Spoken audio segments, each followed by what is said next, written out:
Hello दोस्तों, मैं हूं आपकी दोस्त ललिता। आशा करती हूं आज की ये कहानी आपको पसंद आएगी। तो चलिए बिना देर के कहानी शुरू करते हैं। दोस्तों, एक बड़ा सा आलीशान पुराना घर था। वहां करीब 40 साल की एक औरत अपने पति, एक बेटे और एक बेटी के साथ रहती थी। उसके चेहरे पर हमेशा एक मुस्कान धरी रहती थी। सुंदर सी साड़ी और उससे मैचिंग करती बिंदी और हल्के से गुलाबी रंग की लिपस्टिक हर समय उस पर सजी रहती थी।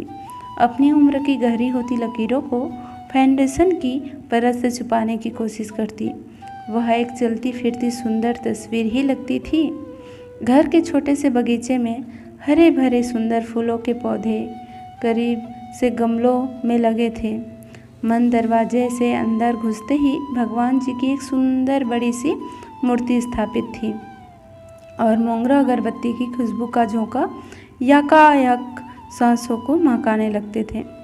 एक कोने की तिकोनी मेज पर ताज़े अखबार और पत्रिकाएं थीं। दूसरी ओर शेल्फ पर रखी हुई आधुनिक फ्रेमों से जुड़ी कुछ तस्वीरें बड़े ही सलीके से रखी थीं।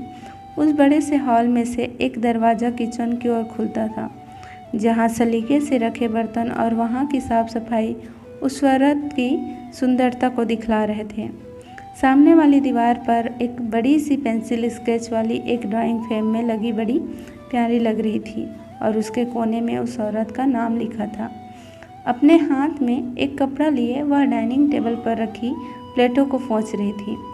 सलाद की प्लेट को सजाना और फलों को फ्रिज से निकाल कर टेबल में सेंटर में रखना, यह सब काम हो रहे थे कि अचानक से उसके मोबाइल की बेल बजी और उसने झट से बोला, हेलो, पर मैंने तो खाना बनाया है, और फ़ोन कट गया।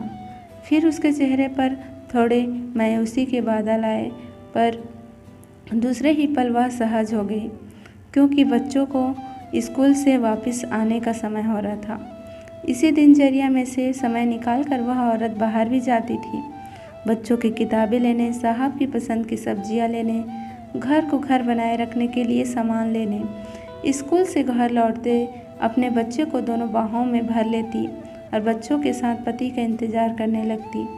बच्चों की आंखों में अपनी मासूम मांग के पूरे होने का चमक होती कि माँ दिन भर कहीं भी रहे, पर उनके स्कूल से लौटने से पहले उनके घर में उनके पसंदीदा खाने के साथ माँ हाजिर मिलनी चाहिए। यही हिदायत पति जी की भी थी। यह सारी दिनचर्या एक घर की ही रहती है आमतौर पर, और हर दूसरी औरत के पूरे दिन की कहानी भी यही रहती है। पर उस औरत की एक बड़ी मुश्किल थी कि उसकी अपनी हंसी जो कभी खिलखिलाकर से गुजरती थी, वह नदारत थी। उसके चेहरे से जो संतुष्टि के भाव होते हैं ना, वह उसके फाउंडेशन की परत के नीचे कहीं दबे थे। वही ढूंढती थी अपनी हवा हंसी से, पर नहीं मिलती थी। वह उसे अपने पास बच्चे जो अब बच्चे नहीं रहे हंसकर पूछते, क्या खो गया है मैम, हम मदद करें? नहीं, मैं खुद ढूंढ लूँगी। वह अपनी झेप मिटाते हुए कहती, यहाँ इस कमरे में तो कहीं नहीं है। बच्चे शायद उसका मजाक उड़ाते, फिर अपनी पढ़ाई में व्यस्त हो जाते और माँ को भूल जाते। पर जब किसी चीज़ की ज़रूरत होती है ना, भूख लगती है, तो माँ को ज़रूर याद करते हैं। बेटी जो अब यौवन की दहलीज पर खड़ी है पूछती है, हे मम्मी, जो स्टिल यार। तब लगता है कि आज की पीढ़ी कितनी सहजता से बातों को कह लेते हैं, और एक हम हैं कि अपने इमोशनल मन के चक्रव्यूह में ही फंसे रह जाते हैं। ऐसे ही चक्रव्यूह में फंसी औरत जो एक सहज हंसी नहीं हंस पाती थी, उसे लगता था कि वह एक मुखौटा ओढ़े रहती है हर पल। अपनी बहन से बात करते हुए अपने सबसे प्यारी सहेली से भी वह अब वैसे सहजता महसूस नहीं करती थी। मन खुल नहीं पाता था उसका। कुछ था जो उसे खुश होने से रोकता था।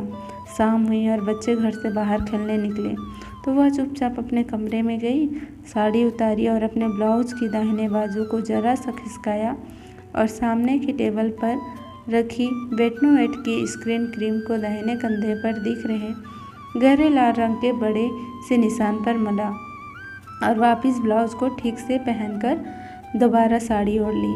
फिर से थोड़ा फाउंडेशन लगाया और पलकों के कोनों पर जो नमी आ गई थी उसे पोंछा और आँखों को अच्छा दिखाने के लिए काजल का एक स्ट्रोक लगा लिया।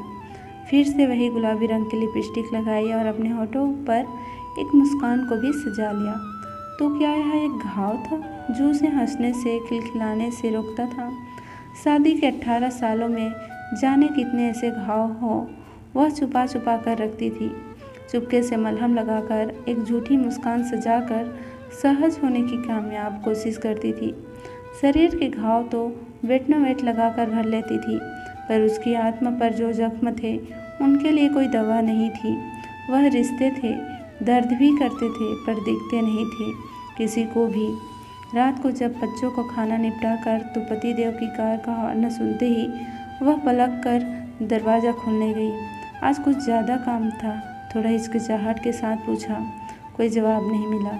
पत्नी का दिन कैसे बीता? बच्चों की पढ़ाई की कोई चिंता नहीं। एक सुंदर पत्नी के होने का यही आराम रहता है जीवन भर। पतिदेव जी को खैर फिर से रात का वह पल आया जब पतिदेव का हाथ उस औरत के शरीर पर चलना शुरू हो गया। उस घाव पर भी गया तो एक आह के साथ उस औरत ने मुंह मोड़ लिया। वह घाव अभी 2 दिन पहले का ही तो था।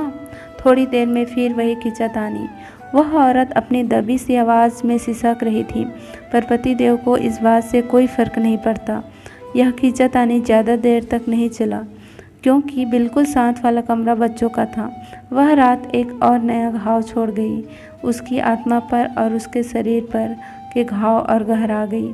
सुबह अलार्म बजा, रसोई में से आवाज़ें आने लगी। बच्चों चलो उठो, स्कूल के लिए देरी हो जाएगी। आप भी उठिए, चाय बन गई है। वह औरत एक सुंदर सी साड़ी पहने, धुले लंबे बालों को समेटती चाय का कप लिए बेडरूम की तरफ चली गई। दोस्तों, आपको कहानी कैसे लगी हमें कमेंट्स करके ज़रूर बताएं, और ऐसे ही कहानी सुनने के लिए हमारे चैनल को लाइक शेयर सब्सक्राइब ज़रूर करें।